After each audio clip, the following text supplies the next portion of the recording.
Hammaga salom. Bugun sizlar bilan Gollivudning eng chiroyli aktrisalari bilan tanishib chiqamiz. Ashley Michelle Green 1987-yilning 21-fevralda Amerikaning Florida shtatida dunyoga keladi.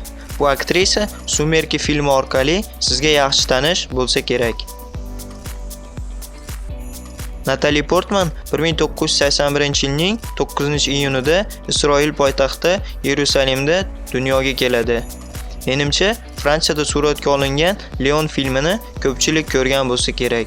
Filmdagi mana shu kichkina qizcha rolini Natalie Portman ijro etgan. Aktrisa Yaqinlik deb nomlangan filmdagi roli uchun Oskar mukofoti bilan taqdirlanadi. Italiyalik kinoaktrisa fotomodel Monica Anna Maria 1964-yilning 30-sentyabrda dunyoga keladi. Aktrisa Asterix va Obelix, Matrica, Bo'rilar hujrasi, Quyosh ko'z yoshlari kabi filmlarda suratga tushgan. Nina Dobrova 1989-yilning 9-yanvarida Bolgariya poytaxti Sofiya shahrida dunyoga keladi. Fotomodel, aktrisa va gimnastikachi bu qiz Vampirlar kundaligi deb nomlangan teleserialdagi roli orqali butun dunyoga taniladi. Keira Knightley 1985-yil 26-martda Angliyaning London shahrida dunyoga keladi. Aktrisa Haqiqiy sevgi, Beckhamdek o'yna, Karib dengizi qaroqchilari va boshqa bir qator filmlarda suratga tushgan.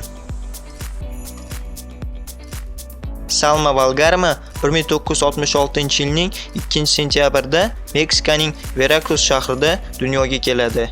Rejissyor, prodyuser va aktrisa Salma Valgarma 30dan ortiq filmlarda bir qator rollarni ijro etgan. U Oskar sovriniga nomzodlik qilgan birinchi meksikalik aktrisa hisoblanadi.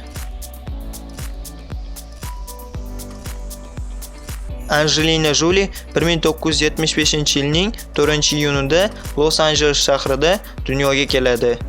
Angelina Jolie kompyuter o'yini qahramoni Lara Croftni kinofilmda namoyish qiladi.